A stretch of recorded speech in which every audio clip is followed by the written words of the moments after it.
the video starts, make sure you follow our socials in the description and subscribe so you never miss an episode. Welcome back to the Offbeat podcast, back again this week, and I have a very special guest joining me today. Hello. My good friend Ollie Lowe.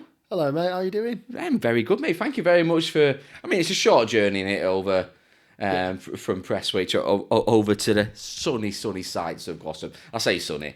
It's miserable in here. I can imagine, though, midsummer when the sun's shining, Glossop's like stunning. I can imagine. Yeah, it's very much like picturesque. People like to come here for walks and stuff in the summer, but in the winter... It can get a little bit like dark and a bit dreary, and everyone's like, oh. Gets a bit grim. No, I think it's lovely over here. I've actually genuinely, I don't think I've ever stepped foot in Glossop before. Really? Yeah, so you've given me a new experience. See, that's what we're all about, giving you the new experience. So, for people who potentially don't know yourself, you are a content creator based in the sunny sides of Manchester, aren't you? Yeah. You do the Manc, you've done City Ramble, City Extra. You kind of done... Worked the industry quite a bit, haven't you? Yeah, I'm a bit of a slag. I just just pop about all over the place. I'll do anything, me, for money. Yeah. So started out mainly in, like, obviously football, sport, stuff like that. Obviously, childhood Man City fan, so quite an easy avenue into that kind of community. I know, obviously, you understand that yourself. We're just happy to chat about City endlessly, and then from that, sort of started doing a City Extra, which is, as far as I'm aware, like the biggest fan community. Definitely the biggest. There. It has to be the biggest, yeah. Yeah, I think surely. I'm sure that's statistically true. Then started doing stuff like The Overlap, BBC Radio Manchester, little freelance bits. Then eventually found sort of a more permanent home at the Manc, where I now I'm like a content creator. So get to spend my days just meeting fantastic people around Manchester, going to, you know, amazing places, just doing really, really fun stuff and having a great time and hopefully sharing that with people around the Northwest and further afield who then get inspired to go do the same thing. Exactly, and it's also about, you've still got the freedom to create the content that you want to create as well, which is kind of perfect for you, because you've got a few series going on, haven't you? And a lot of the Manc stuff is centric around about sort of like your food, different places to go, sort of events that are happening in Manchester, isn't it? So how much sort of free reign do the Manc give you? Because is it like a collective team you've got there? Yeah. So there's 12 of us, I want to say. Maybe a few more. I may be getting that number wrong.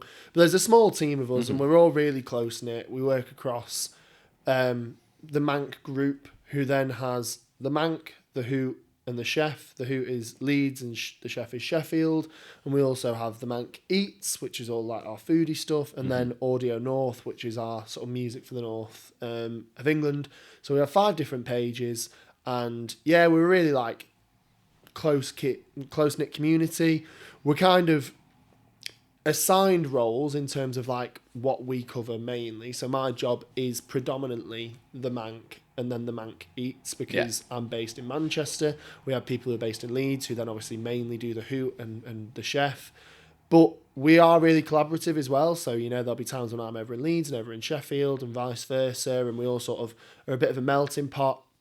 In terms of creative freedom, like, it is really, really open. We all come to each other with ideas. Like, the biggest point of our page isn't to self-serve in terms of like what do we want to do. It's what do we think the people who like come to our page for reliable information recommendations want to see. Of course. So we're always trying to think about our audience, like, you know, what will they want to see, what will they want to spend their weekends, their free times doing, what recommendations will they genuinely want, and if we think that works for us, then we'll cover it. If we don't, then we won't. And it's literally that simple. So the only creative boundaries that I have is, do I think the people who are going to watch this video will actually find it valuable and want to see it? You know, if it was up to me, every single video would just be about like Man City, and I'd just like, you know, it would just be, today I'm interviewing Kevin De Bruyne, or I don't know, today I'm doing the tour of Man City, or today I'm at the City shop, because that's what I want to do. I just want to do Man City stuff all the time, but that's not how it works, you know? You've got to actually think about what the people viewing your content want to see. So, of course, and you get some really cool experiences off the back of it. Was there any like experiences you've had from a Manc that you thought, do you know what, it's not really something I do, but you actually really loved? It's a tough question. I mean, there's lots of things that I find in the job I wouldn't necessarily do myself previously. But then I'm really, really glad that I have done it. So, I mean, even last week, like we shot a piece of content that isn't out yet, but I'm sure will be by the time this podcast goes live, where we went to a pug cafe. Nice. Yeah, and we just See, I would never go there, but if I got invited, I would never turn it down. Yeah, so it's like, like there's like 20 pugs all running about, and it's really, really cute. And it's one of those things that it's like, I'd never have gone out my way to do that. But then when you do it, you're like, gosh, like there's probably people out there who love pugs and, want to do this kind of thing. And that would be, absolutely sick. And a couple months ago, I got invited to like a bake-off experience. So the British Bake Off. Nice. Technically, there's no affiliation to the British Bake Off for legal reasons, but it's it's this basically it would cost me a lot of money to have affiliation. But there's this experience in Manchester where you go in, you've got your baking station, you're given 90 minutes, you get set a challenge, and you have to like bake something, and then there's like a judge at the end and all that kind of stuff. And again, I'd never have done that. I'm not a baker. Did you win? No, terrible, absolutely terrible. But it's fun. It's like really, really fun, and I also think it's kind of eye-opening because I think we spend as like people a lot of the time thinking about like us, ourselves, obviously naturally. But actually there are an audience for these things. Like there are people who love to bake and love Bake Off, or like, want to do something on a weekend that isn't just going to the pub or isn't going to the football match, or, it isn't living the experience that we live. And they want to see those things and have those things recommended to them. So it's like, initially when I got invited to the Bake Off or, other such things, I'm kind of like, sounds cool, but, it's not massively for me, so is it going to be for other people? And then you get there and you're like, oh no, actually this is sick. This is really, really sick. Like, not something I'd do every single day, but there's people out there who definitely want to see that kind of thing and know that it exists and then book it in themselves. I've actually ended up booking it for my mum for nice birthday. Off the back of it, exactly. Yeah. So I went and I was like, my mum would love this. Booked it her for a birthday. See, now you said that, my sister would love that. Yeah. Like, it's such something that she would love to do. Yeah. And that's why these pages are so like crucial, because I don't know about you, but when you go to a brand new city, do you ever look? Oh, yeah. So TikTok is the one for me where if I'm going to, I don't know, I went to Vienna with Tony, straight away I was like, right, food places to go, venues to, like, museums to see. It's just so much, it's so easy to get that content straight away, and you can plan your visit without even going. Yeah, it's literally, we're an encyclopedia of Manchester or of Leeds or wherever. And I 100% do the same. As soon as I book a holiday, I tend to find the local page, the local version of the Manc, whether it's like Berlin or Belfast or Morocco or wherever. I try find, the local influencer content creation page and follow it, so that then I'm like getting content fed to me the weeks before I go, so that I can kind of filter it out and be like, that's in the city I'm going to, that looks cool, or nah, that's not for me, I won't bother with that. And you're right, it's almost like just a really easy tourist guide, if you're not from the city. But even if you are from the city, I think it also opens your eyes to some things that like you maybe don't necessarily know about unless you see them through those avenues. Because of course, yeah. Social media is heavy on algorithms. My algorithm is very much, like Man City, golf, that kind of stuff. And baking might not come up for me. Yeah, of course, yeah. But then I follow the Manc, and all of a sudden it does come up, and I'm like, I need to buy my mum a birthday present. It's not for me. And, don't want to stick on the Bake Off thing too long. But, like bars or restaurants, it's like things that I might not normally see unless I walk past them in the city. I might then go, oh, gosh, like there's this new Indian restaurant. There's this new, Jamaican restaurant. There's this new cocktail bar. All these things that I wouldn't normally see for myself just appear on my algorithm, and it's just dripping you, little recommendations. And not every single one of them is going to be for you, but hopefully some of them are, and then, you get to go somewhere. Yeah, of course. And it's crucial for small business nowadays as well, because, for example, like Charlton's now like the food place in Manchester, I think. Apart from like you outside of the centre of town, Charlton is the place. And that's mainly due to social media. Like, for example, like Brewski. Yeah. Everyone knows about Brewski because of their amazing platters, and you can see him easily on video. You can see how nice it looks, and you want to go. Yeah. So it's the form of sort of like content creation. What people don't see, I suppose, is you are helping so many small businesses sort of grow. Do you ever do you like to stick around centre of town, or do you ever sort of push out into the suburbs as well? Oh no, yeah, massively. We push out into the suburbs. We try to like make that a real priority. A lot of the time, we'll book in days in certain like towns or places outside of the city. So say for example, you'll have Monday, you'll be in Bury, and you'll try and scout out sort of the Bury area, and then sort of go from there. Yeah, exactly that. So I think last week a couple of the other content creators in the office went and did a day in Altrincham. Nice. And it just kind of makes logistical sense for us. It's like if we're going to go there, we might as well go for a day, tick off 4 or 5 different places, bank them, and then we can release Altrincham content over like the next month and just kind of go. So you can just drip feed it as and when you need. You don't want to do it too heavy. Like you don't want to be like, this is Altrincham week on the Manc. Yeah. Like you kind of just want people to feel like they're getting little recommendations, and we'll do that all over the place. So I don't know, recently we went and did a really like nice new Indian in Ashton, which like it's banging it. I'm going there. I'm going there next week. Is it called like begins with M? Yeah, Moksha. Yeah. It's got the it's like a biryani, but it's in like a pie with like a pie kush, hasn't it? Have you been? Try that? Have you been already? No, but I've seen so many videos. Oh right, yeah. So many content creators have gone there, and it's literally the case of we've all just said. So I'm going with Tony, and then Tony's sister and her boyfriend as well, and we saw the videos, and that like pie crusted like biryani. I've got to try it, mate. It's but the thing is as well is like you just said, Chorlton and Altrincham and I don't know, Didsbury. There's a few places. Glossop's even potentially one of them where it's like I think people think about these places as like hot spots, so they might look there anyway. Whereas like Ashton, no one's thinking of Ashton. Of course, for food per se, unless Staley Bridge as well. They've got Cafe Continental and stuff like that now. It's mad.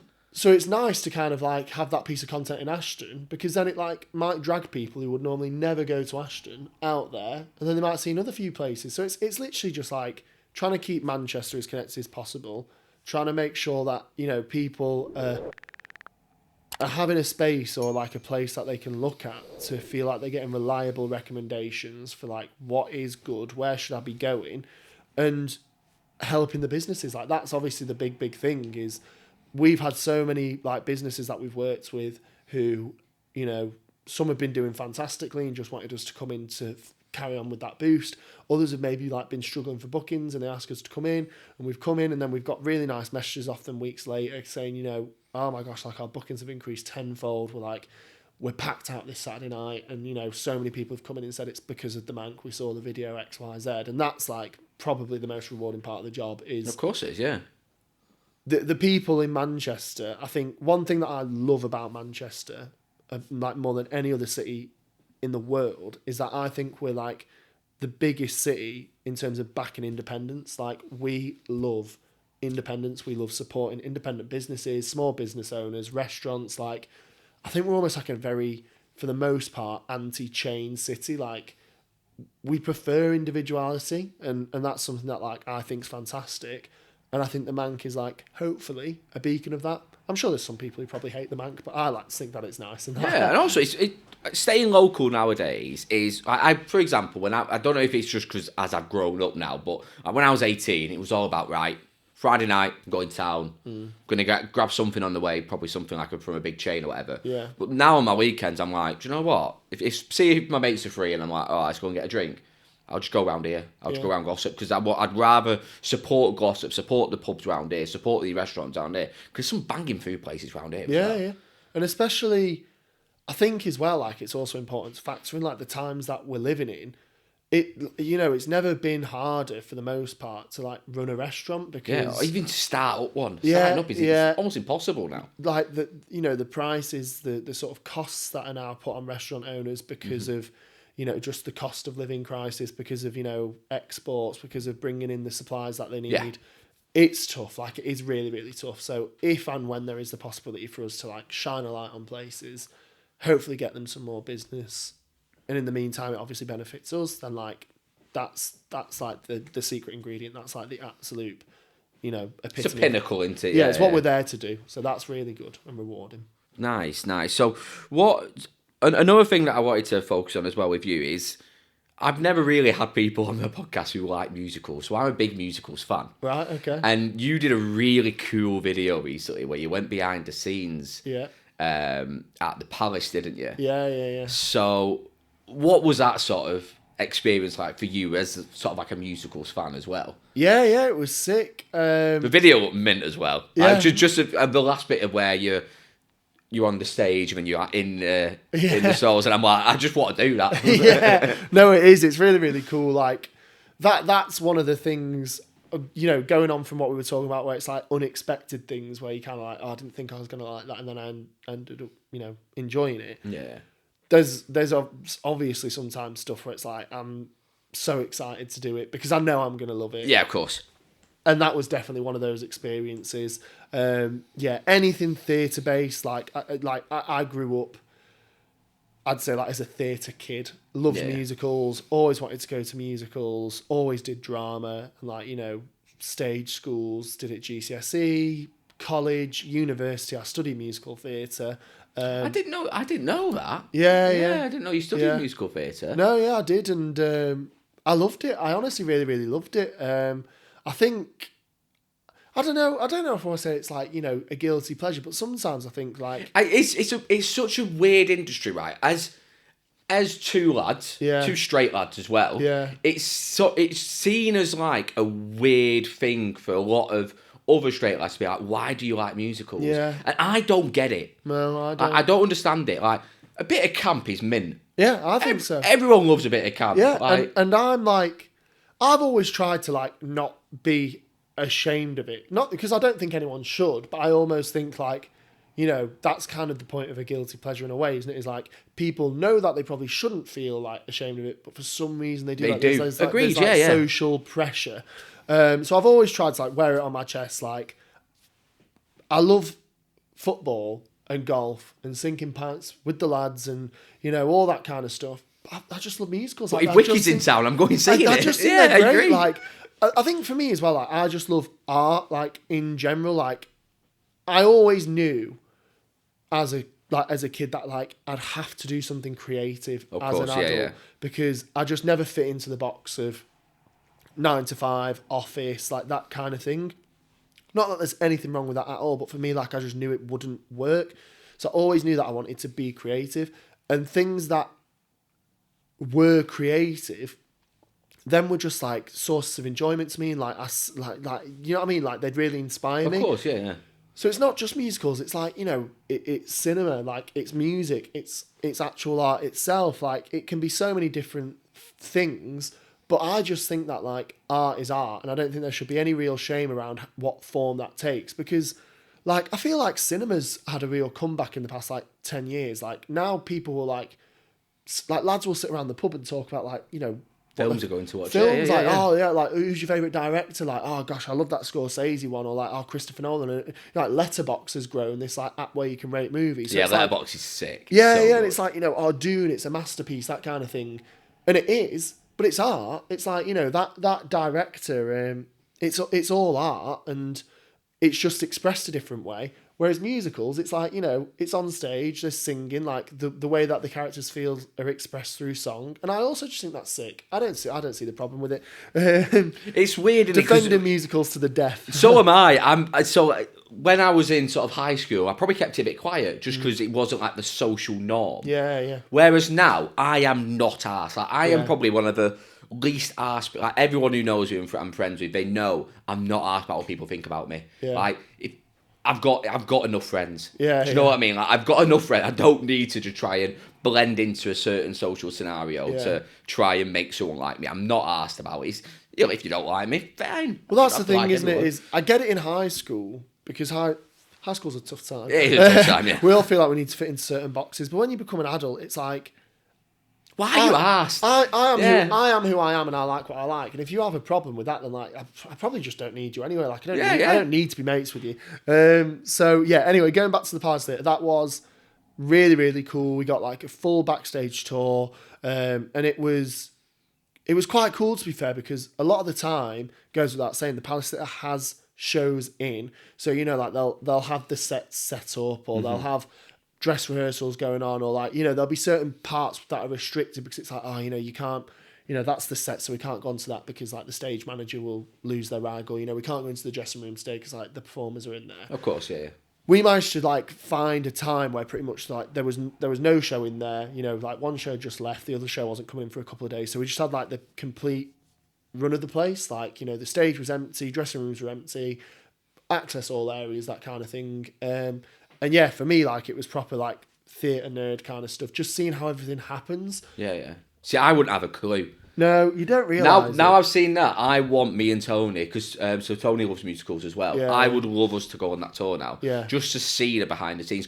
And like we watch content creators, do you know Hannah Lalva? Do you know Hannah Lalva? Yeah. So we watch Hannah Lalva's vlogs every week now she's on 6 because we love the musical. Yeah. We like her. Yeah. And you get to see sort of behind the scenes of what her week is like, just doing her job. And honestly, I don't think you realise when you're sat watching a musical how many people it takes to keep things running behind the scenes. The thing that like impressed me the most was like the rigs. So everything that you see in a musical, it's not, I don't know, it's not projected, it's not 3D, it's all real set pieces. And all those set pieces are moved by like a team of people who are behind the scenes. Everything's attached to a rope. So you've got like these pulley ropes that go up to the top of the theatre. They're then connected to these big long pieces of steel, which the set hangs from, and then they can be then pulled up or pulled down. But the amount of people it takes, like Hamilton did a big run, I think earlier this year or whenever it was last Christmas. Did I do 2 nights? I either did 1 or 2 nights there. Yeah, I went and saw it twice, and it was great. It was at the Palace for like 6 weeks or something. It did like quite a big run there. But the guy who runs the backstage and stuff, he was like, it took, I think, a team of 20 people just to keep the show running at any given moment behind the scenes. So it's like, you're just watching an actor on stage singing. There's like 20 people backstage, like doing costume changes, doing all the pulleys, making sure everyone's in the right place. So yeah, it takes a lot of effort, and I hadn't really like thought about that until we did that backstage tour. So yeah, that was sick. Yeah, and just a plea to people, just if you want to go and see something, just go and see it. Don't think about like what the social norm, because it's such a, especially in the online world as well. Yeah. Because obviously there's a lot of anonymous accounts who'll just give you shit for no reason now.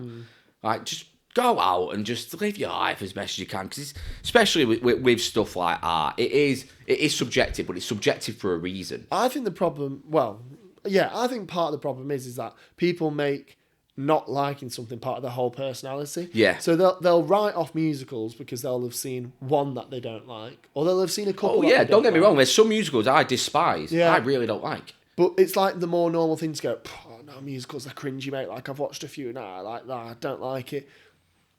Musicals are like anything. There's a plethora out there, and they don't just come in one shape and size. Hamilton's like, it's a whole rap musical. It's mint. It's the best musical around for me. Yeah. And it's perfect for, I think, our generation. Yeah, I feel like there's certain musicals that fit into certain generations, and the most well-known ones are more of the older sort of generation. But the ones Grease, coming West through, Side Story, yeah. Grease, West Side Story. You've got obviously like Les Mis, Phantom of the Opera. But like etc. Six and Hamilton. Yeah.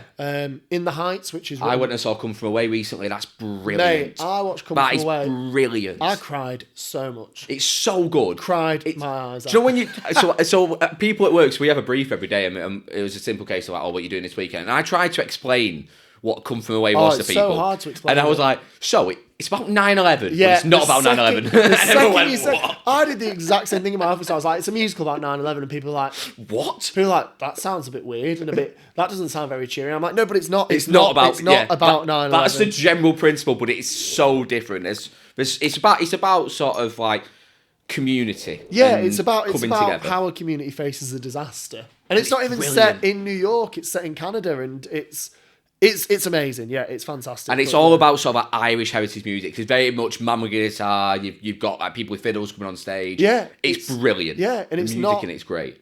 Yeah, I think people think musicals and they think like song beginning and end, tap dancing, girls in like skirts, show dresses, a bit of like jazz hands. It's like, mate, that's just not it. Like, it's just really not it. And then you've got things like Hamilton, where the first line is, "How does the bastard orphan son of a whore?" And straight away everyone should be like, well, that's not a normal musical, then, is it? Yeah.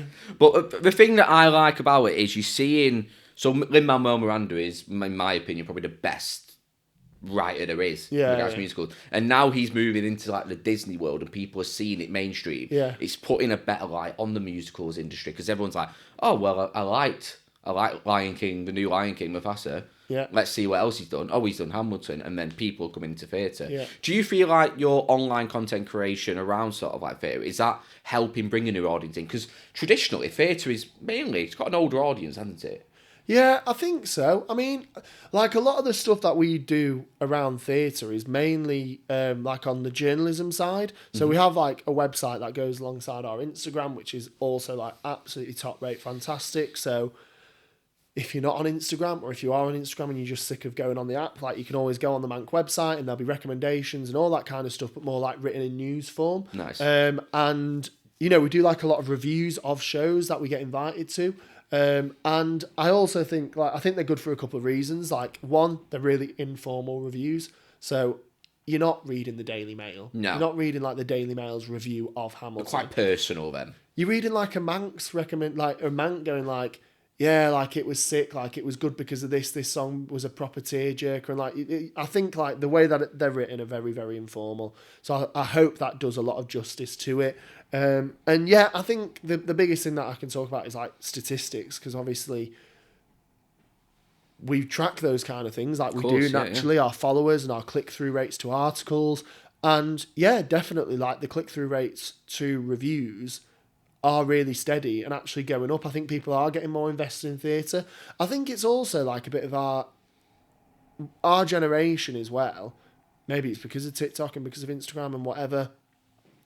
I think like we're really expanding our board of interests. Like I do kind of think, to go with what we were saying before about being in boxes, the older generation were very much, they'd fit into that category. So it'd be like, you know, 100%. I like football. That's it. Like, I can't like anything else because I'm a football fan. Like, I'm a sports fan, let's say. Yeah. Or, you know, I like musicals, or, you know, I like golf. It was like people almost like tied themselves to like a thing. Whereas I think our generation, maybe it's a lot of it because like, I feel like there's like, to an extent, less drinking going on. Maybe this is just because it's dry January, but people want to do things at a weekend that isn't just going out all the time. People want to do different things and just try different things, and I think theatre's a part of that. I think all the experiences that we cover, some of which I've spoken about, like, but like, you know, completely different ones. People will do like such different stuff now to 20 years ago, and a lot of that's because of the fact that the options are there. Don't get me wrong, theatre was always there 20 years ago. Of course, yeah, but pub cafes weren't. No, they weren't. And Bake-Off experiences weren't. But I just think people want to. You didn't have like the Crystal Maze. And yeah, you've exactly. got, like the Cube, all sorts. I just think people want to broaden their horizons a bit. Yeah. I think people are sick of being put into boxes. Pardon me. I think that's literally it. So yeah, I think theatre is growing, hopefully, and you know, I think it should continue to grow because there's lots of fantastic musicals out there, and I think that slowly but surely people are starting to like chip away at that sort of facade that we've spoken about of like, you know, musicals are cringy or musicals are this. It's like there's lots of different variety out there, and yeah, hopefully they can continue to grow, and if the Manc can have anything to do with that, then that's fantastic. Yeah. What are your? We'll end on part one on a few sort of top threes then. So I want to know your top three musicals because you've seen a lot. You obviously know you can see him as a performer, whereas I can't because I can't really sing and dance. I never wanted.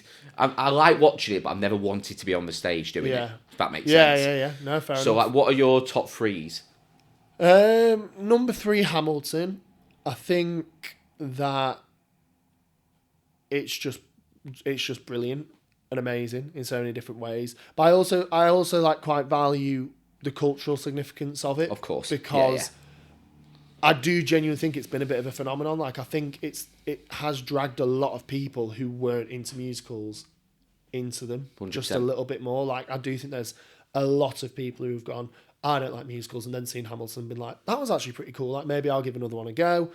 So I just think like culturally, fantastic. The writing, like you said, Lin-Manuel Miranda, I think is like, I just think he's the most genius writer alive today. You know, I think he's like the Andrew Lloyd Webber of our generation. Agreed, yeah. I just think he's phenomenal, and I hope he continues to write more musicals because he's only done 2, and I could do with some more. He's actually just released a new one, but I've not actually listened to it yet. But anyway, I just want more musicals from Lin-Manuel Miranda. Number 2 is a musical called Hades Town, which you might not Nice. have. No, I've heard of it. I didn't. I've not been and seen it yet, but it's won so many like Tony Awards and all sorts, but I've never seen it. Yeah, so I saw it. Well, to be fair, I heard it before I saw it. A big thing when you're like as much of a theatre kid as I am is you'll like start listening to like soundtracks and demos before you even see the musical because you're just so excited. You know, it's like for years. I think Hades Town only came to London last year, but it's been on Broadway for like 5 years. Is it quite dark? Yeah, it's quite dark. It's been on Broadway for like 5 years, but obviously I'm not snipping over to New York every weekend. No, so it's I just find it on Spotify and listen to it. I was fortunate enough to actually go see it in New York for the first time, original cast, and it was fantastic. But that's all about Greek mythology, which again I think is just something cool and different. Like, not again, maybe I'm being stereotypical here, but it's like the amount of lads that you know who like love Greek mythology. You know, like have Greek tattoos. Like, I mean, it's. Do you remember the whole cultural thing about the Romans recently? Yeah. Do you remember that? How many times? Because every single lad when someone when their their partner asked them a question, what do you know about the Romans? Every single lad had a fact about them. Yeah, like they made the Romans. Everyone knows something about the Romans. So it's like I just think like lots of lads like Greek mythology. Not like they're sitting around talking about it every day, but like I know for a fact loads and loads of people have Greek mythology tattoos. Like they're quite popular. And I just think it's a different avenue into it. Like it's not a story where boy meets girl and they fall in love and, you know what I mean, like everyone does a big dance number at the end and then they wave bye-bye on the stage. Like it's not cringy. It's sick. It's really dark. It's all about, it's a Greek tragedy. So like it's not a happy ending. I'll forewarn you of that. Like you leave crying, like it's sad.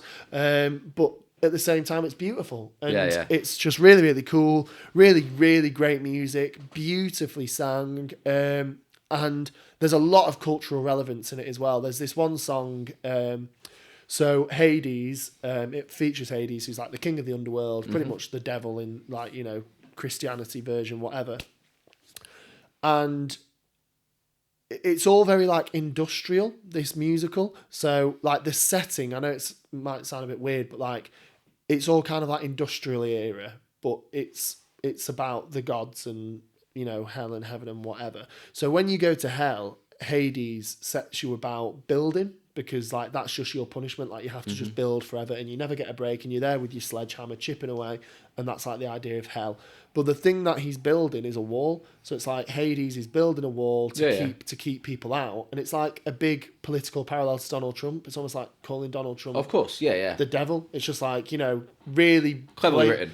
Cleverly written. It's just like, the devil's building a wall to keep people out for no reason whatsoever, and that's sort of like part of the plot. So yeah, really cool cultural significance. And then number 1 is In the Heights, which is also Lin-Manuel Miranda. It was his first musical before Hamilton, and again, rap, really, really cool. And just think it's a sick musical. It's in New York. It's all about like Latino culture and just like the struggling working class. And again, it's not cringy. Like it's just a really cool, it's just really really sick musical. And the way that they are portraying musicals into films now is also helping. Like In the Heights film is brilliant. I've never seen it on stage, but the film's brilliant. Oh, mate, I love the film. I think it's like my favourite movie musical. I love it. Nice, interesting. Yeah. Interesting. Yeah, that's my top 3. Top 3, excellent. For me, I'd go Hamilton 1. Okay. I love Hamilton. Nice. I'll go Les Mis 2. Nice. Les Mis was like the first big musical that I was like, right, I have to see. Like for my 18th, I went down to London with my sister. Yeah. And I was like, I've got to go see it on the West End. Yeah. I think that is just so well written and it's so clever as well. Because it uses basically about 4 sort of tunes throughout. Yeah. But the way that it just mixes and the way through it flows seamlessly. So good. Better on stage than it is the film version as well. Yeah, which is definitely. Great to see. And then I love 6. Just because 6 is so not me. I'm not a pop man. Yeah. I'm an indie man. Yeah. But that as a musical, I just like it. It's just feel good. Yeah. And I think that it's such a cool story. Like, for example, people who might not know 6, it's about Henry VIII's wives. Which again, straight away. I might have lost you. And it's about how they sort of saw it's about basically them telling their story in a different light and bringing themselves as a main character rather than Henry VIII, which is brilliant, and it's so well written, and it's all about them coming together at the end, and it's just cheesy pop, and it's great. Yeah. I love that. We'll have a quick break there, and then for part 2, I want to dive into the football stuff because we've got so much to cover off. You've been on the overlap, done so much work with City Extra, City Ramble as well. So we'll be back in part 2. Nice.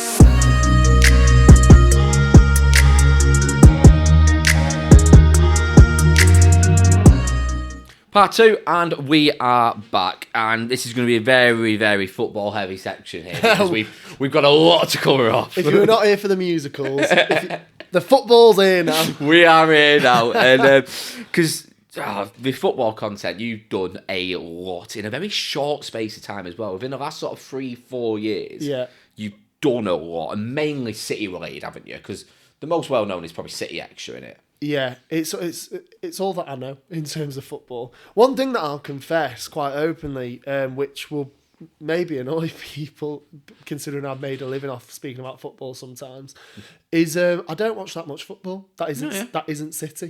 Mm-hmm. Like, I've got mates who will watch every 3 o'clock kick-off, every early kick-off, the evening match, the Super Sundays, all that kind of stuff. I only watch City. It's genuinely the only football that I really watch. I watch highlights, I watch like bits of the game and stuff that comes up on TikTok and Twitter and, like the best goal of the day and stuff like that. But I can't tell you the last time that I watched Arsenal versus Liverpool. Interesting. I just genuinely don't watch that much football. I'm like Ben White, but but for City, yeah. It's like, honestly, City, I'm obsessed with. I will watch every single game, no matter what. I will move plans. I will like go to the ends of the earth to watch City. The other stuff just doesn't. I wouldn't say it doesn't interest me, but I'm just like, there's other stuff that I'd rather be doing with my time. Playing golf, watching musicals, creating content. It's like, I'm just obsessed with City. So I love sport in general. Like, I'm big into darts at the moment. Darts is I'm big into darts. I love darts. It's so good. I'm like obsessed with darts. So I've now got PDC TV. Like, for example, there was Q School happening last week. So do you know what Q School is? Isn't that where like they try to get onto PDC? Okay, exactly. Yeah. You basically have to. There's a certain amount of tour cards available. It's like round robin competition every day. Most points wins, sort of thing. And I was following because they don't televise it because it's basically an amateur tournament. Yeah. So I was following it on a website called Dart Connect TV. So basically, every PDC game now is scored on a tablet. Right. And it's uploaded, and you can follow them live. So I'm sat there working. Just watching scores. Yeah, so I was on a call with manager, and I was like, hang on here. He's just got a 140. Like, he needs to check it out here. And I'm following it as just seeing scores coming up. That's how my obsession's now there. That gives me the vibe. Do you remember like teletext? Yes, it's exactly the same. Yeah. You just know, like, one set, he needs a double 8. He needs a double 8 to check out. Okay, one set. Oh, he's missed it. He's at a single 4. Go on. I'm into English football. I love English football. But when it comes to overseas, like the lads at City is signing right now. Yeah. Couldn't tell you a thing about any of them. No, I'm the same. I think I just need personal investment into stuff like. Okay. Yeah. Maybe I'm just really narcissistic, but if I don't care about the team or the thing play, if it doesn't affect my emotion, then I just don't care. Like, I always want to be doing things that affect my emotion in positive ways, but it's like, of course, if I go play golf and I score well, then I'm happy, or I'm sad, like it affects my mood. And, if I go and watch a musical, it makes me happy and sad and cry and stuff. Yeah. If I'm watching City, it makes me happy and quite a lot this season sad. Whereas like watching Arsenal, Liverpool, I'm just like, I don't feel anything. I'm just interesting. Like, if it's a title race, it's different. I'll say that. Of course, because you hate watching, because you still feel it. Yeah, I'll watch more games then. So like, I watched a few Arsenal games last season in the running, like the Aston Villa game. I sat and watched that and felt very happy. Well, that's just because you want them to lose. Yeah, exactly. So it's but again, like I've got an investment in it then, like emotion. That's what I mean. Is like, I'll watch an Arsenal game because I want Arsenal to lose. Like, in the title running. Whereas, if like the 3 o'clock kickoffs, Brighton versus Newcastle, there's nothing in that for me. Like, nothing at all. So I just don't watch it. Yesterday I watched Newcastle Bournemouth. Not a game I'd usually watch. Great game, great to watch. Yeah, well, it's fair, yeah. Yeah, it's interesting. It's so, because sport sort of transcends so much, and everyone's got a different reason for why they like certain sports, why they like certain football teams and stuff. Yeah. So, Have you always sort of supported City then? Were you sort of bored into it? Have you got a family who are into City, or how did you become like a City fan? Yeah, pretty much exactly that. So my granddad's a City fan, uncles are City fans, nana's City fan, all that kind of stuff. North Manchester's quite City heavy. Yeah, Prestwich area and Whitefield is quite City heavy. My dad and my mum don't care about football at all, so they're just like never cared about sport. And I actually didn't care about football, like, you know, as in like I wouldn't play it on the playground. I'd say until about like year 6, maybe year 5, year 6, like. So I don't know, like what was I, like 9, something like that. I just didn't really care, and then I started playing and started to love it. You know, quickly, like all kids do, they become obsessed with that thing. Yeah. And you know, that was it. I'd always been a City fan, so even when I was like, you know, I remember. I'm ashamed to admit this, but I remember being like 4 or 5, having like a really vivid memory of saying to my mum, "Can I be a United fan?"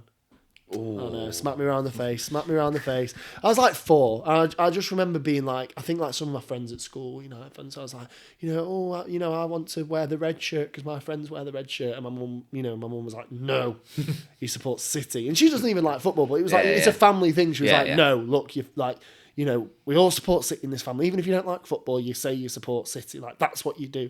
So I'd be like, you know, oh, okay. So, you know, if you'd have asked me on the playground when I was 7 who I supported, it was City, and I wore a City football shirt to, like, pee and stuff like that. Mm-hmm. But I never, like, was big into it. I didn't actually care that much about going to the games until I was about 9 or 10. Yeah. And then, properly got into it. Started going to the games with my uncle. Pretty much, just every single game for the best part of 5 or 6 years, really, until I started going to college. Then obviously some weekends you're a bit more busy out with your mates and you stop caring. But yeah, there was like a good period, I'd say, between like 2006. I think Stuart Pearce was my first season. Yeah. Dreadful first season. That's what I was a City fan. Record, yeah. What was it we did? How many goals did we score? It was like 8 or something. It was such a smog. Yeah, we didn't score for about 3 months, didn't we? Stupid like that. So I think it was like 2005, 2006 was my first season, and then from then up until probably about 2013, 14 was just going every game, every week as much as possible. Just like absolutely loved it. Fell in love with the club. I think that's like a critical time as a football fan, isn't it? Like it is, yeah.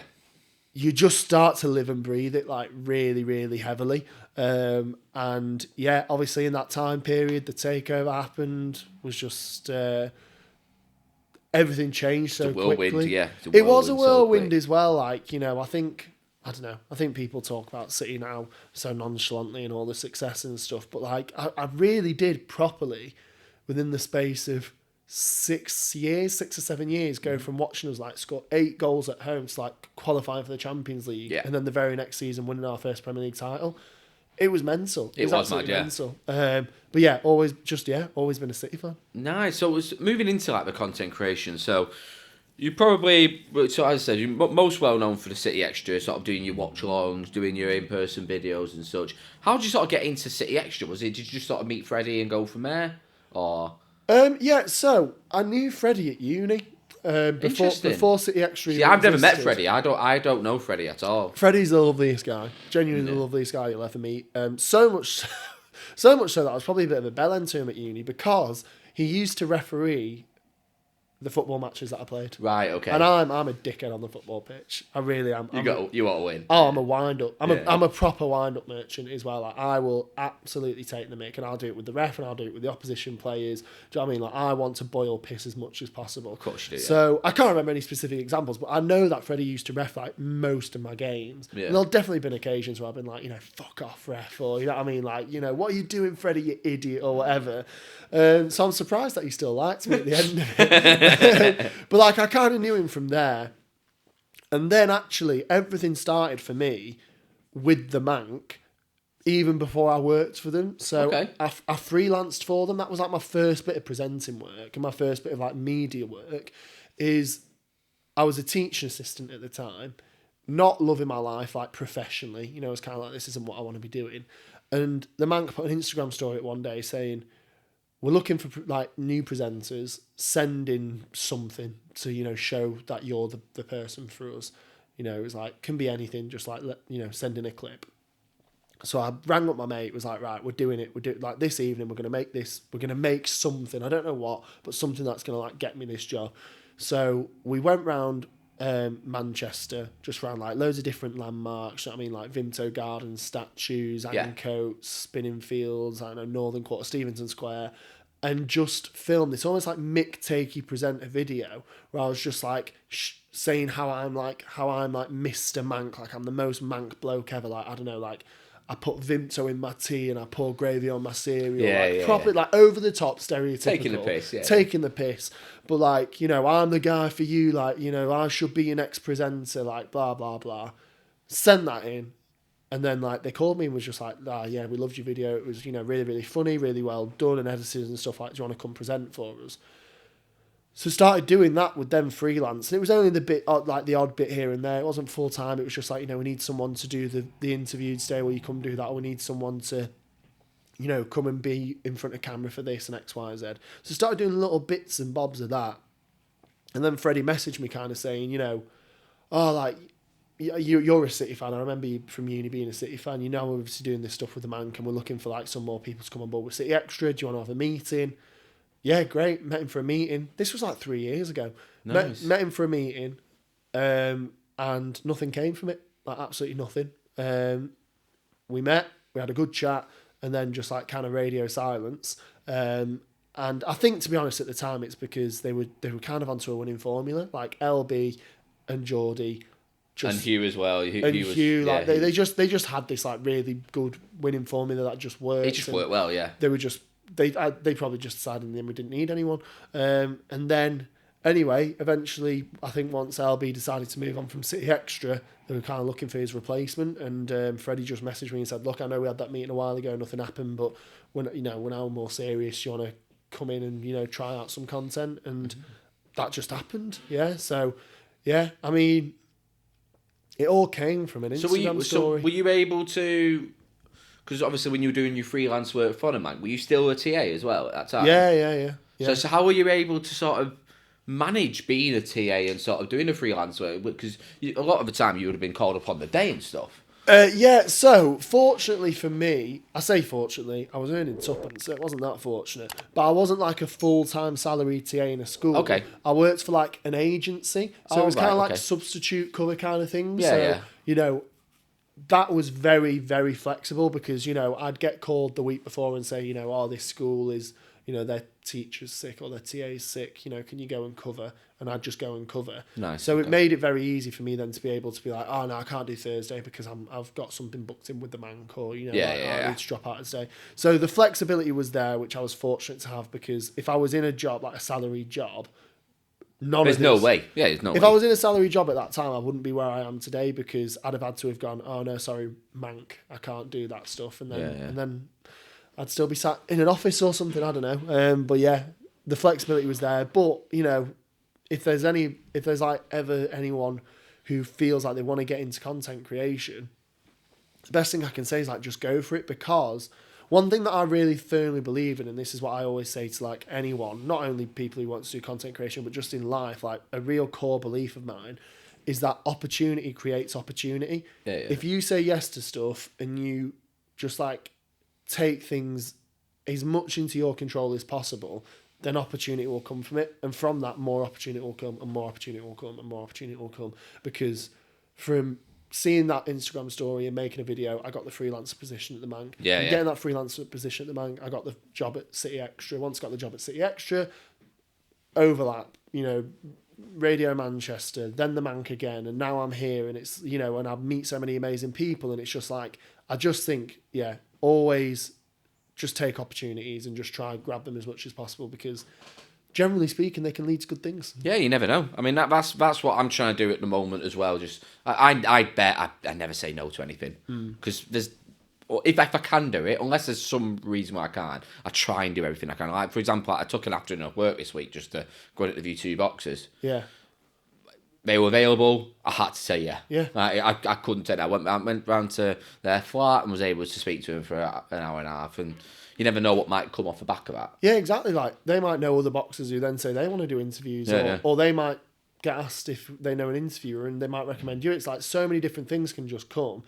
But if you don't take the afternoon off work, or if you don't take the chance, then you just won't. You never know. Yeah, 100%. I wanted to talk to you about the overlap. So you were City's kind of representative, weren't you? Yeah. On the overlap, which is massive at the moment. Yeah, the overlap's huge. Everyone loves it, don't they? Everyone loves the overlap. So how did that sort of come about of you going onto the overlap? I think pretty simply, to be fair. So City Extra have the biggest following on YouTube in terms of like a City fan base. And they emailed Freddie and said, would Ollie want to come on and just like be the City representative? It was really that simple. Big Steve had done it like quite a bit beforehand, but I think like they wanted a roster because Big Steve's a busy guy. He's not always available. Of course, yeah. And then when I'm not available, they want other people, and I think they just want to build up like a little bit of a roster of like City fans and then United fans. And Luke's now on there, isn't he, from MCSE lads? Yeah, and Luke's smashing it as well. Luke's great. Luke's absolutely good lad. Great because I say this in the politest way. He's just got a real cockiness about him, which I love. But like from a City perspective, I love as a City fan. He talks very well. Yeah, bearing in mind he's what, 19, 20? Yeah, I love as a City fan how cocky he is with the other fans, and I don't mean cocky as in like showing off like I'm bigger and better than everyone, but I just mean like he doesn't take the shit, which I absolutely love. Like when people want to talk about the 115 charges, or people want to cry about City spending, or people want to say we've made the league non-competitive, like he is there and he's got the facts and figures and he backs it up, and really, really good in front of camera, and really sound guy as well. I see it whenever I'm on an away. Yeah, so is he. Yeah, I see him everywhere we go. Yeah. So how did the day work with the overlap, Ben? How did the day of filming go? Yeah, so we got there at like 9 a.m. and it's all filmed just near the airport. It's like at the Hut Group. They have these big studios, and honestly, they're huge. Almost like TV set kind of things. And you show up, you do all your registration. You're kept in one room, I think, whilst they're doing like sound checking and getting Gary and Jamie prepped and all that kind of stuff. Then pre-actual episode recording, they have like an hour set aside for short form content. So the stuff that like isn't actually part of the main episode on YouTube, but goes out onto their Instagram reel. So that's when I was, kind of asked. It was the run-in for last season, and it was just before we played Real Madrid in the Champions League and, Arsenal in the league. And so, I was taken into a room and asked, this player or that player for Real Madrid, and then kind of, score predictions for this game and all that kind of stuff, so that they have the short form content ready to use. Then you're taken in, explained how the episode's going to go, and then Jamie and Gary sort of come in literally 2 minutes before you start recording, sit down. They'll have been briefed in another room, so they know what they're doing. Obviously, they're experts; they've done it a lot. Mm-hmm. And then you just start rolling, and one thing that I would say, which I was kind of surprised about, to be fair, almost everything is kept in. Like, almost everything. You know what I mean? I kind of thought... Heavily edited. Yeah. You film for 4 hours, an hour goes out. Yeah, that's what I kind of thought it would be. I kind of thought it'd be like, right, I'm going to be here like all day. We'll probably talk for 6 hours, and we might even do different takes of different conversations, I thought. Because I'd seen stuff before... And again, this is credits like Big Steve and Luke and stuff, where the quips that they come out with are so good that I'm like, they've got to have had a couple takes at that. I'm like, they've got to have rehearsed that or something. Do you know what I mean? Where like Big Steve's gone, no, I can do better. Let's run that again or something. I don't know. So I thought that might be how it works, but it really, really is authentic to the fact of you sit down, they talk, you talk for probably about 2 hours. But the 2 hours, by the way, are 2 episodes. So they film 2 episodes at a time. And then it does, I'd say like 90% of it goes out, unless someone's, I don't know, really, really fumbles or swears, I guess would be one thing. They don't really want you swearing. Then it really will or go out. And it was a really, really great experience. I don't think that I did myself as much service as I could have done, to be honest, looking back on it, because I just don't think I let loose as much as I could have done. I think I was maybe a little bit tame. I don't think so. I thought you came across quite well. You spoke very well. And I think when it's hard, them sort of, because at the end of the day, you're going up against 20 other people. Yeah. And everyone's got an opinion on every single bit. And you've got certain characters who like to talk over other people as well. We're thinking of the same people. I know we are. And it's a simple case of you want to come across and be sort of genuine to yourself, but you also need to make sure you get your point across. And I thought you did it quite well. Well, thank you. I think my thing is, and I think this with the City Ramble and stuff a lot of the time, compared to like Ollie Kirsch and McCool and stuff like that. I'm quite I tread the line as a City fan because I'm always weary of like saying stuff that I think is going to bite me in the arse later. Like I'm quietly optimistic, but I'd say to a degree I'm more of a pessimist. Like okay, yeah. Like I'm never big and bold really. I'll never be the one to sort of say we're gonna batter you at the weekend or like that kind of thing, unless I really really believe it. So it's like and I feel like they're the characters which you sort of naturally are magnetised to when you're watching those episodes. Yeah. So it's like Luke, again, to talk about him, like he just has these strong beliefs and like he'll put himself out on the line.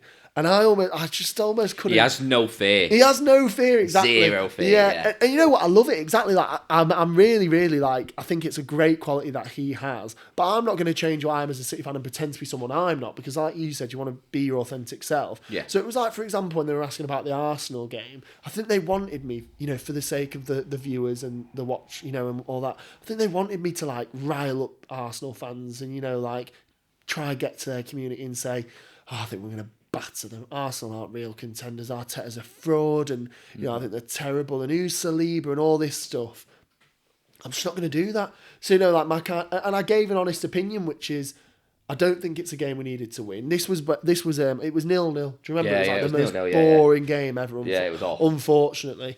But they were trying to get me to say, I think City's title race is over if they don't win. And that Jamie was trying to press me to say that. You could kind of tell with the question. He was like, do you think it's over? Do you think it's over? But surely if you don't win, you'd concede the title. And I'm like, no, like I don't. I'm on the line. I think if we win, great. I think if we lose, we can still come back. I tried to see the positive in all the situations and just be a bit of a realistic, like a bit of realism, which I think's fine, but I don't think it's what the cameras wanted. The cameras want you to go, listen here, Arsenal fan. They want batter you. Yeah. But yeah, it was a really, really cool experience. And yeah, one thing that really surprised me as well was Jamie Carragher. Just the loveliest guy. Did you get to spend time with him afterwards then? Not massively, because Gary in particular, I think he is so busy. Oh no, he's got so much going on. I think he is like blocked out in his diary 14 hours a day. So Jamie came in before Gary, sat down, had a chat to us, and again, that's where he kind of got a bit of an impression for like a good 5 or 10 minutes, which was really, really lovely. Spoke to us all, and he didn't even just speak to the crowd, because there's like 20 of us all sat there. He spoke to you individually. Had a chat with us individually and just really informal as well. Just how is it getting here? You all right? How are you feeling about the recording today? Thanks for coming on. How have you been? That kind of stuff. Not just so much City, just like a bit of personal chat. Yeah. But then Gary came and literally is the thing, like as we started recording, and I don't think that's anything on him. I think he's probably literally just he's been in a meeting, or he's probably been discussing his next tower block in Manchester, and he comes in, sits down, records. As soon as it ends, he said, very politely to everyone, thank you so much, really appreciate it, lovely to see you all, but I have to rush off, and he was gone. Jamie again stuck around afterwards. And don't get me wrong, I'm not saying Jamie was lovely because he gave the time, because I understand Gary's probably also lovely, but just really busy. But I'll hold my hands up. I'd always, you know what? Just didn't expect it. I'll be bold. I'd always hated Jamie Carragher. I'd hated him. I think because of like his Liverpool roots, his punditry. Like I think he's really biased. Is one thing that I will say. One thing that I'll give Gary Neville credit for is that he's not biased. He wants United to win, and they let their bias out a little bit in like the Liverpool United games. Yeah. Because Sky pushed them to, I think. I think Sky say, we almost want you to be more like fans in these games. But generally speaking, when he's speaking about United, he's real. He'll kind of say, this is what's good about United, this is what's bad about United, this is what I'm hopeful for, this is what I'm not. Whereas I think Jamie Carragher is very much like through the tinted glasses of a Liverpool fan. So there were times, I think when I really felt it was, when City and Liverpool were going neck and neck every single season, some of the opinions he used to come out with, I'd be like, that's something that a Liverpool fan would say. Yeah. Do you know what I mean? You're not looking at this from a sort of like impartial. Yeah. He used to say like, this isn't, by the way, a quote from Jamie Carragher, but it's just an example of an opinion he might give, where it's like they might be talking about City youngsters, and this is like back in 2019 or 2020, and they'd say, City have got Phil Foden, Liverpool have got Harvey Elliott or Curtis Jones, and Jamie Carragher would be the one going, and I just don't see it for Phil Foden. I think Curtis Jones and Harvey Elliott are the real deal, and it's like, you're a Liverpool fan. It's just biased. You're a Liverpool fan. Yeah. So I'd always kind of had that interpretation of him. It's interesting though. He must just, because I won't lie to you. Like sometimes when I'm on the ramble, I will take a role that I know works. Like for example, if I'm on an episode of Andrew Detmer, I know Detmer is going to be so analytical. He's going to talk about stats. He's going to talk about XG, sort of stats elements. Yeah. I know I need to ignore all that. I just need to be the fan of saying what you see with your eyes. I know that. Or for example, I know that Ollie Kirsch is going to be quite pessimistic a lot of the time. So sometimes he'll be quite brash, quite outspoken. So I'll play the role of just being like, I'll just be the optimist. Yeah, but I am an optimist, so it's easier to play that role because I am an optimist anyway. But you've got to. But I suppose with your sort of content creation as well, sometimes you might be feeling shit on a day. Yeah, you've got to dial it up and play certain elements of it, don't you? Yeah. 100%. Yeah, there are definitely parts of that. I think especially on shoots, you know what I mean? Like, I think people, going back to now the beginning of the conversation, like the Manc. Yeah. People really rely on you. Of course. In terms of like small businesses. So it's like if you're, like a restaurant, you're like hoping this video will boost, the amount of people that are coming to your restaurant. So it's quite important to you. And I love my job, I really do, and I'm so thankful. And I try to every single day remind myself how lucky I am, because that like when it's 12 p.m. on a Thursday, and I know that people are probably in offices, maybe in jobs that they find mundane and hate, and I've got 15 pugs on me running around, I'm like, gosh, I am really lucky. Yeah. But at the same time, there's an element of it like, I'm human. Sometimes I've not slept well and I'm just moody, or sometimes something's not gone my way in life the night before and I'm not having a great time, or like it's just winter and I'm a bit depressed because it's cold, and we're humans. It's normal. Like, I can't be Mr. Happy-Go-Lucky all the time. But then from the content creation perspective, you kind of have to put that across and almost flip yourself into work mode, because it's part of your duty. It's part of like the professionalism. I do it in my job. So I work in sales. Sometimes I'm feeling shit, I can't do it, but I get a call come through, I've got to dial up. If someone who really wants to speak to me, you've got to dial it up. You've got to do it in every job, haven't you? Yeah, exactly, 100%. So it's like, sometimes I'll just not be feeling it that day, and I'll be going to a shoot with a restaurant owner, and it would not be fair on me to give them a negative experience because of how I'm feeling, because, the day before when I was feeling lovely, another restaurant owner got the best experience. So I do very much have to like put, give myself a little metaphorical slap around the face and say like, right, get yourself into gear and go in and be like, hey, lovely to see you, so happy to be working with you, stuff like that. And that's definitely part of it. Yeah. No, it makes sense, and it's the way you've got to adapt, haven't you? Yeah. Adapting is very, very important. So what are the next steps for you? Are you looking to do more sort of City stuff, maybe create your own channel, or is it just time that you can't really? No, I definitely am not looking to make my own City channel. Mainly just because of time.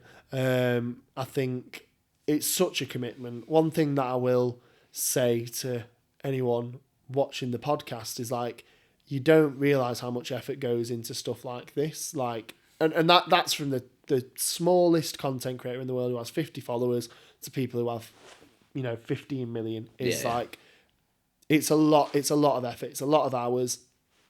It's a lot of time, editing, booking in guests, like the organisation, the uploading, just like day to day is a lot of time. And I just don't have that time in my diary to sort of do my own things City-wise. I'm fortunate as well, to be fair. Like, I'm in a very fortunate position whereby I don't really need to. Like, I don't need to chase something that I don't already have, because what I have is great. So the Manc, you know, I have that. Like, I'm really fortunate to be able to create content and different types of content every day. Sometimes it's restaurants, sometimes it's bars, sometimes it's experiences, sometimes it's musicals, sometimes it's, gigs. So I have like a really wide plethora. From a City perspective, I'd love to, get back into it. Like, I featured on the City Ramble earlier this week. Yeah. Because, like, one thing that I think people sometimes take a little bit for granted, or maybe they don't realise, is, like, people do these kind of things because we're genuinely passionate about it. Of course. Like, we don't get paid to do the Ramble. Yeah, no, exactly. We don't get paid to do the Ramble. Exactly. No. Yeah, that's a really great example. Is like, I do it because I just love talking about City. Yeah. In a lot of ways, like, I feel like I need to. You know what I mean? Like, it's like a weekly therapy session sometimes. I need to get it off my chest, and like,